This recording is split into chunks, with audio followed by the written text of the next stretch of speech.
Great Scott! Adam Scott here. Today we're talking about Persona 5 Strikers. Now this is a spin-off of a spin-off.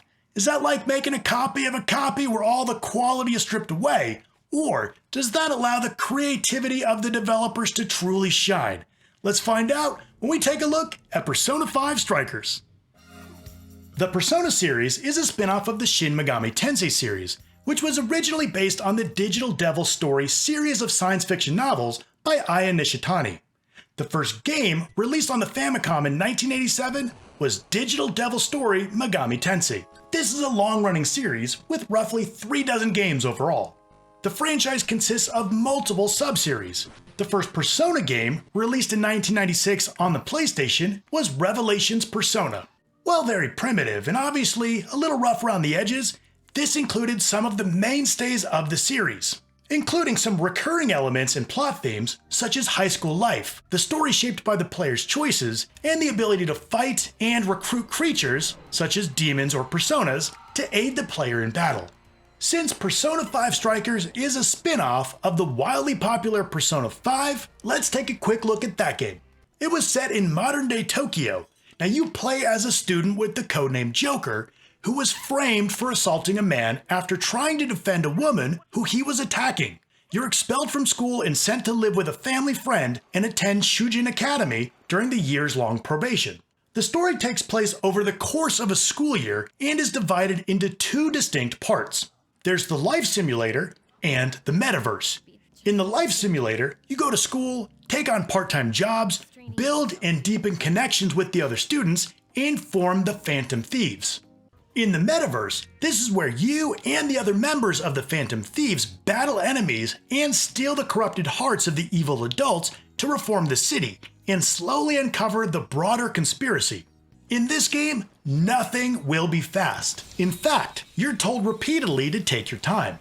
The connections you build with the other people take time, and the story is told literally one day at a time. The battle system is turn-based. Now while it's not real-time, it's not fast, it is still very exciting.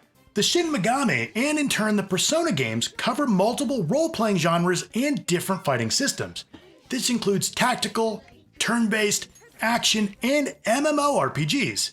Persona 5 Strikers is the first to take on Muso. What did he say? Now you may be asking, what in the world is Muso? Muso literally translates to unmatched. This is where the hero and maybe a small team fight against countless enemies at the same time. It's most commonly associated with the Dynasty Warriors series, and often these are thought of as brainless button mashers. Okay, so Persona 5 Strikers is an action Muso spin-off / sequel to Persona 5, which is a long-running franchise spin-off of the Shin Megami Tensei series, which is an adaptation of a series of sci-fi novels. Got it? Good. Okay, let's dive into Persona 5 Strikers. While this is a spin-off, it's actually also a direct sequel to Persona 5. As Joker, you return to the rest of the Phantom Thieves for the summer. All of the original team is there throughout the journey, and a few new faces join as well. Surprise! This takes on a road trip vibe, where the team takes an RV all over the country to uncover what's behind the recent slew of bizarre behavior changes in people all over Japan. What originally seemed like a straightforward good versus evil plot grows into a much bigger conspiracy. Who's behind the change? And are the Phantom Thieves strong enough to stop it? Now, because this takes place over the summer versus the full school year, many of the aspects of the game design are streamlined. There are much simpler day-to-day activities, so there's no school, no jobs to complete, and there's limited side activities with your friends. Most of these are linear and not optional. Unlike Persona 5, there's no relationship mechanic. While a lot of things have been streamlined and even cut, it actually doesn't feel like anything's missing. This is because all of the relationships are already established, and the time frame makes sense without school. The urgency of the big evil is what really drives the narrative forward.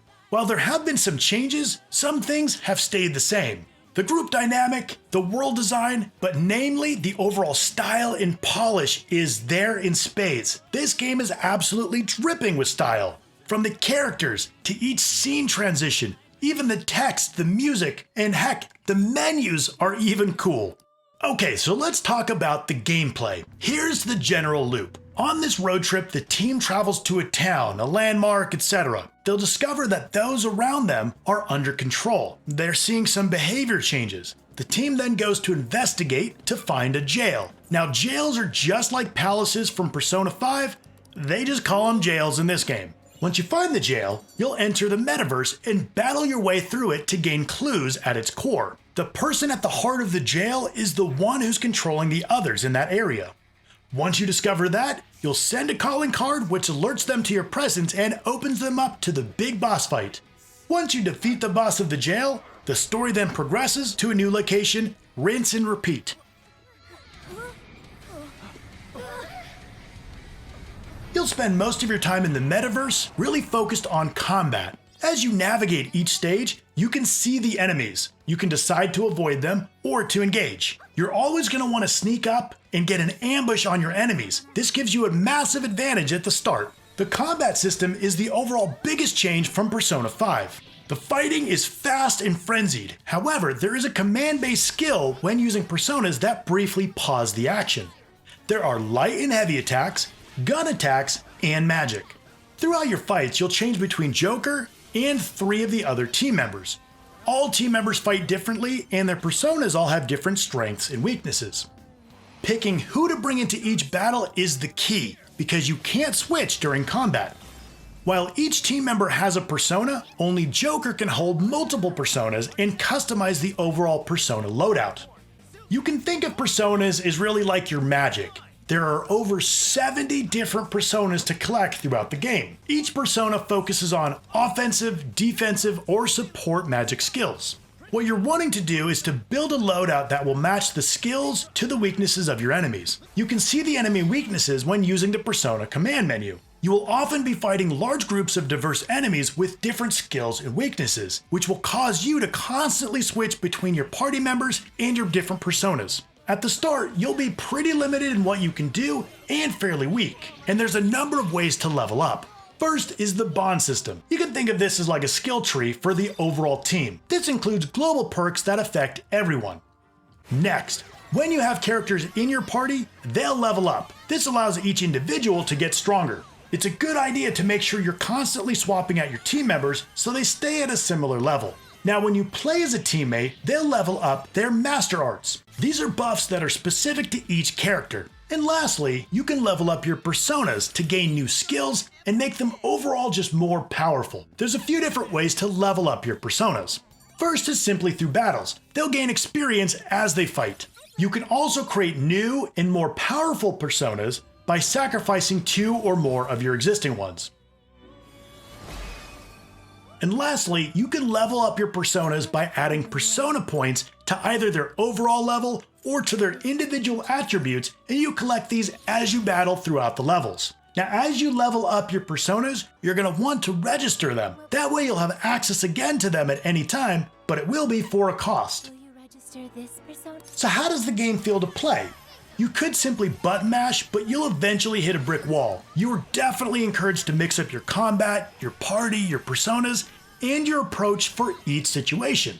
Because the gameplay has so many layers of depth, but each layer is so balanced, it never feels overwhelming. The overall gameplay feels engaging, challenging, and fun even after thousands of battles and potentially millions of enemies vanquished. For those of you who are completionists, this is generally pretty straightforward. More than half of your trophies will happen naturally just by playing. Some of the quests are missable because they can only be done in specific locations, so just make sure that you complete all of your quests before moving on. After beating the final boss, you're not done. This is where the grinding really begins. You'll need to level all of your characters to 99. They'll be somewhere between level 60 and 70 when you complete the game, and you also need to collect all of those 70 plus personas. After completing all of the endgame quests, there will still be a secret boss. Beating that boss will open up New Game Plus and Merciless difficulty. This is its own trophy, and the last persona can only be obtained in this mode. This mode, I am telling you, is absolutely no joke.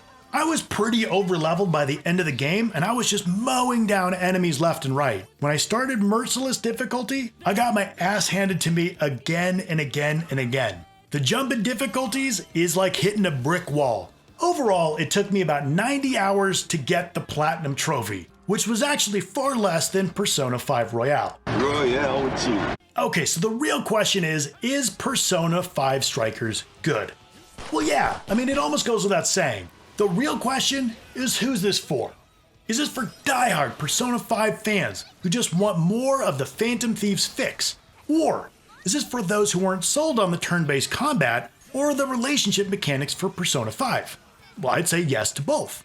I absolutely loved Persona 5, but I wasn't sure that I could go back through another lengthy adventure. However, they changed up enough so that it actually felt fresh, with the toned-down relationship mechanics, the new locations, and the overhauled combat system. But it also was like seeing an old friend. I loved seeing the Phantom Thieves, seeing their connections grow and strengthen, and that overall style and polish to these games that simply doesn't quit. Now look, if you haven't played Persona 5, I recommend that you start there and then go to this game. However, if you know that you're not going to like turn-based combat, this is a great one to jump into. Alright, well there is Persona 5 Strikers. Have you played it? What'd you think about it? And what's the first Persona game that you played? Or are you totally new to the series?